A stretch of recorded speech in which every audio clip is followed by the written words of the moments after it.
Bien, sigamos con nuestro plan. Aquí tenemos la circunferencia trigonométrica. Y ahora voy a representar un ángulo del primer cuadrante. Aquí tenéis un ángulo del primer cuadrante. Os lo voy a marcar. Este es el ángulo del que estoy hablando. Bien. Lo primero es, me voy a fijar en el punto que os dije antes. Este punto. Y ahora voy a trazar las coordenadas correspondientes en el eje X y en el eje Y. Bien. Fijaros, todos estáis viendo un triángulo rectángulo.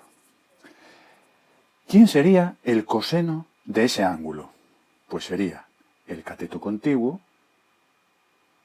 dividido entre la hipotenusa. Pero ya que estamos hablando de la circunferencia trigonométrica, os lo apunto aquí. El radio es 1. Por lo tanto, cateto contiguo dividido entre la hipotenusa nos daría el cateto contiguo. Por lo tanto, este número que estáis viendo aquí, la X de este punto, la coordenada X de ese punto, es el coseno del ángulo. Si al ángulo le llamamos alfa, el coseno de alfa sería X, la coordenada X de ese punto. Vamos a ver qué pasa con el seno de alfa. Dado el ángulo alfa, sería el cateto opuesto dividido entre la hipotenusa. Recordad, hipotenusa es 1.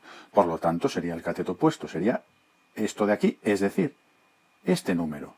Este número, la Y, la segunda coordenada del punto, sería el seno de alfa.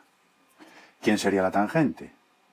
Pues la tangente de alfa sabemos que es lo mismo que el seno entre el coseno de alfa, es decir, Y partido por X. Y ahora podríamos calcular todas las demás razones trigonométricas. Vamos allá. Fijaros, voy a trazar otra circunferencia.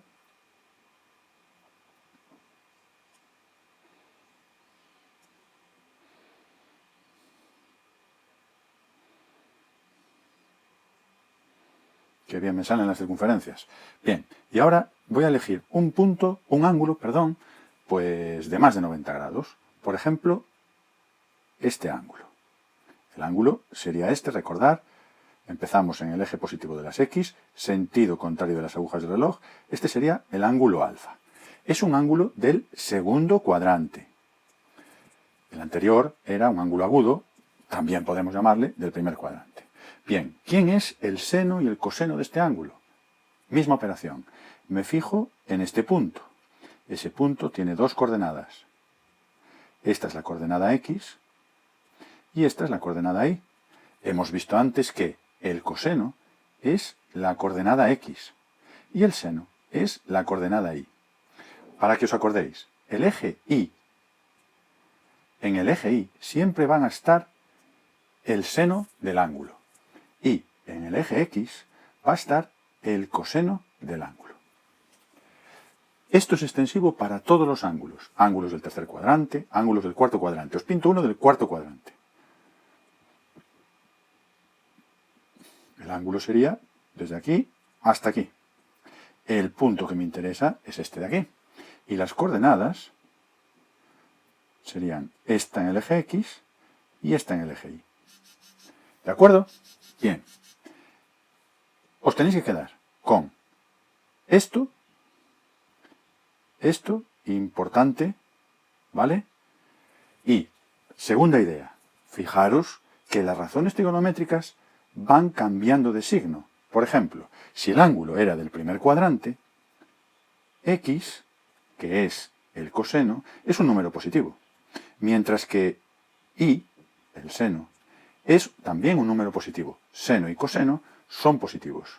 La tangente es positiva también. Pero fijaros ahora en el tercer cuadrante.